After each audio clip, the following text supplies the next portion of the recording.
আল্লাহ পাক রব্বুল আলামিন আমাদেরকে এমন একটা দিন দিয়েছেন যে দিনের মধ্যে পিতামাতার জীবদ্দশা সম্পর্কে বিধিবিধান দিয়েছে। এমনকি পিতামাতা মৃত্যুবরণ করার পরেও তার সম্পর্কে বিধিবিধান দিয়েছে। এমনকি পিতামাতার সংশ্লিষ্ট নিকটাত্মীয় যারা আছে, দাদা আছে, দাদি আছে, নানা আছে, নানি আছে, এবং পিতামাতার যারা বন্ধু বান্ধব তাদের সাথেও সদাচরণের ব্যাপারে বিধিবিধান দিয়েছে। সুবহানাল্লাহ।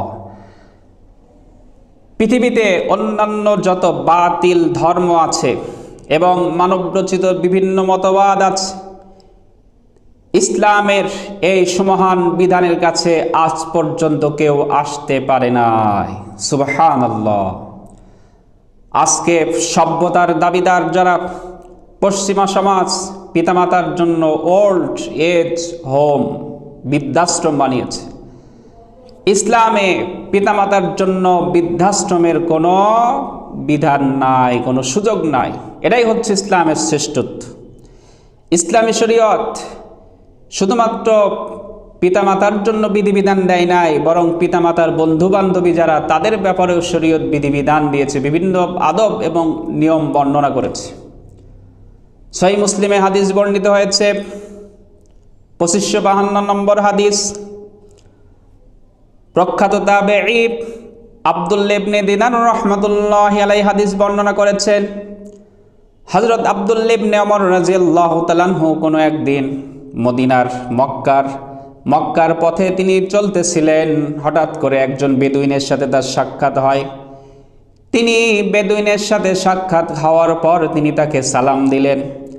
সালাম দেওয়ার পরে তিনি তার মাথার যে পাগড়ি আছে সেই পাগড়িটাও তাকে দিয়ে দিলেন। এরপর আবার তিনি কি করলেন, তিনি যে উটে সওয়ার হতেন, যে উটে তিনি চলাফেরা করতেন, সেই উটটাও তাকে দিয়ে দিলেন। হযরত আব্দুল্লাহ ইবনে দিনার রাহমাতুল্লাহি আলাইহি বললেন, হে আল্লাহর রাসূলের সাহাবী, আল্লাহ তাআলা আপনার প্রতি রহম করুক, রব্বুল আলামিন আপনাকে মঙ্গল দান করুন। আপনি এই যে বেদুইনকে আপনি এত কিছু করলেন, এরা তো বেদুইন মানুষ, সামান্য কিছুতেই তারা সন্তুষ্ট হয়ে যায়, কিন্তু আপনি তাকে পাগড়ি দিলেন, আবার তাকে উটটাও দিয়ে দিলেন, এটা তো কিছুই বুঝলাম না। হযরত আব্দুল্লাহ ইবনে ওমর রাদিয়াল্লাহু তাআলা বললেন, এই যে বেদুইন ব্যক্তি, এই ব্যক্তির পিতার সাথে আর আমার পিতা ওমরের সাথে বন্ধুত্বের সম্পর্ক ছিল। আমি রাসূল করিম সাল্লাল্লাহু আলাইহি সাল্লাম থেকে হাদিস শুনেছি। রাসূল করিম সাল্লাল্লাহু আলাইহি সাল্লাম বলেছেন, ইন্না আবারুল বিররি সিলাতুল ওয়ালাদি আহলা বুদ্দি আবি। সবচাইতে নেক কাজ হচ্ছে সন্তান তার পিতার যারা বন্ধু বান্ধব আছে তাদের সাথে সুসম্পর্ক বজায় রাখবে। এটাই হচ্ছে সবচেয়ে উত্তম নেকির কাজ। সুবহানাল্লাহ। আমি যেহেতু রাসূলের জবান মুবারক এই হাদিস শুনেছি, এই জন্য এই হাদিসের উপরে আমল করার জন্য আমি এই কাজ করেছি। অপর একটি হাদিসে বর্ণিত হয়েছে, ইবনে হিব্বান রাহমাতুল্লাহি আলাইহি হাদিসটি বর্ণনা করেছেন বিশুদ্ধ সনদে।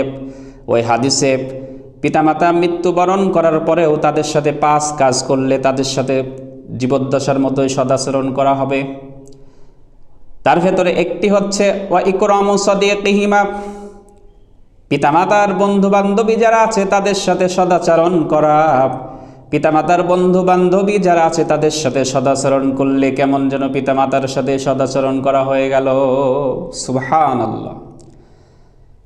সহিহ মুসলিমে হাদিস বর্ণিত হয়েছে, রাসূল করিম সাল্লাল্লাহু আলাইহি সাল্লাম ইযা যাবাহা শাত, যখন তিনি কোন বকরি জবাহ করতেন তখন